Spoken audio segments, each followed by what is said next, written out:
Welcome to Raj news. Right now మాజీ మంత్రి విడుదల రజనీ మాట్లాడుతున్నారు. లైవ్ చూద్దాం. విశాఖ స్టీల్ ప్లాంట్ ని ఈ రోజు చంపే ప్రయత్నం చంద్రబాబు నాయుడు గారు చేస్తున్నారు.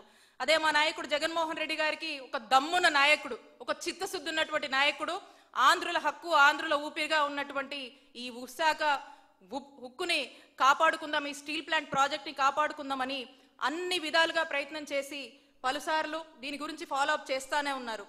అలాగే అంతేకాదు, ఈ లేఖనే కాదు, ప్రధాని మోడీ గారు వచ్చినప్పుడు విశాఖలో జరిగినటువంటి ఒక సభలో కూడా ఈ వైజాగ్ స్టీల్ ప్లాంట్ని ప్రైవేటీకరించొద్దని, ఆ విషయంలో తన యొక్క రిక్వెస్ట్ని సానుకూలంగా స్పందించాలని కోరారు.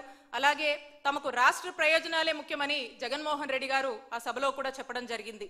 ఈ విధంగా జగన్మోహన్ రెడ్డి గారు సభలో కావచ్చు, అలాగే లెటర్లో కావచ్చు, పలుసార్లు ఫాలోఅప్ చేయడంలో కావచ్చు, నిజంగా విశాఖ స్టీల్ ప్లాంట్ ప్రాజెక్ట్కి న్యాయం చేయాలి, అక్కడున్నటువంటి కార్మికులకు న్యాయం చేయాలి, మీరల్లా చేయాల్సిందల్లా ఒక సొంత క్యాప్టివ్ ఐరన్ ఓర్ మైన్ మాకు ఇవ్వండి, సొంత మైన్ ఇవ్వండి, దానివల్ల ఇది బాగుపడుతుందని చెప్పి కూడా రాసినటువంటి పరిస్థితులు మనం చూసాము. ఇది మా నాయకుడు జగన్మోహన్ రెడ్డి గారికి విశాఖ స్టీల్ ప్లాంట్ యొక్క ప్రాజెక్ట్ పట్ల, అక్కడ ఉన్నటువంటి కార్మికుల పట్ల, సమస్యల పట్ల దాన్ని ఎట్టికేలకు కూడా చక్కగా ప్రభుత్వం సపోర్ట్ చేస్తూ నడిపించుకోవాలనేటువంటి ఒక ఉద్దేశంతో మరి చేసినటువంటి ప్రయత్నాలు.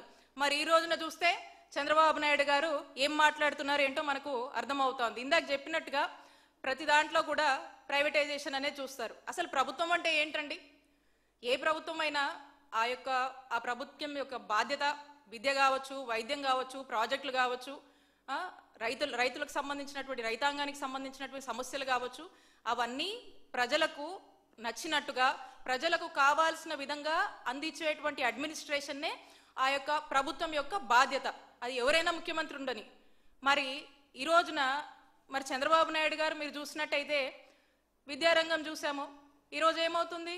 మా నాయకుడు జగన్మోహన్ రెడ్డి గారు నాడు నేడు అని చెప్పి మంచి ఇన్ఫ్రాస్ట్రక్చర్ ఫెసిలిటీస్ ప్రొవైడ్ చేసి గోరు ముద్ద అని తీసుకొచ్చి ఒక చక్కటి అంబియన్స్ క్రియేట్ చేసి, పిల్లలకు ఇంగ్లీష్ మీడియాన్ని ఇంట్రడ్యూస్ చేసి, చక్కటి స్టాండర్డ్స్ని పెంచి, చక్కగా స్కూల్లో చదువుల గురించి అమ్మఒడి లాంటివి తీసుకొచ్చి, పథకాలు తీసుకొచ్చి ఈరోజు స్కూల్ వ్యవస్థని, విద్యా వ్యవస్థని స్ట్రెంథెన్ చేసి ముందుకు వెళ్తే, మరి ఈ విద్యను నీరుగాస్తూ ఎంతసేపు కూడా ఈ రోజున ప్రభుత్వ బడులను పక్కన పెట్టి ప్రైవేట్ కాలేజీలు, ప్రైవేట్ స్కూళ్ళు వాటిని పోషించేటువంటి పరిస్థితి చంద్రబాబు నాయుడు గారు చేస్తూ ఉన్నారు. అలాగే వైద్యం విషయం చూద్దాము. ఈరోజు వైద్యం విషయానికి వస్తే ఈరోజు చదువుకుంటూ వచ్చాను ఇక్కడ పేపర్లో, నెల్లూరులో ఒక ఇన్సిడెంట్. హాస్పిటల్కి వెళ్తే డ్యూటీ డాక్టర్ లేరంట. వెంటనే 108కి ఫోన్ చేస్తే 108 కూడా ఒకటి వస్తుందన్నారు, ఒకటి రాదని చెప్పారు. అది కూడా రాలేదు. వాళ్ళు ఏదో ప్రైవేట్ వెహికల్లో బయలుదేరేసరికి ఒక వ్యక్తి 55 సంవత్సరాలు ఉన్నట్టున్నాడు, ఆయన మారుబోయిన వెంకటరామయ్య అనే అతను అని చనిపోయాడు. వైద్యం విషయంలో కూడా ఇంతే నిర్లక్ష్యము. ఇక ఏంటంటే మెడికల్ కాలేజ్ ప్రైవేటైజేషను, ఏదైనా కూడా ప్రైవేటైజేషన్ అంటే ప్రభుత్వ ఆస్తిగా ఉన్నటువంటి అన్ని కూడా ప్రైవేట్ వాళ్ళకి ఇచ్చి ప్రైవేట్ వ్యవస్థను పోషించాలి, సొమ్ము చేసుకోవాలనేటువంటి ఉద్దేశం.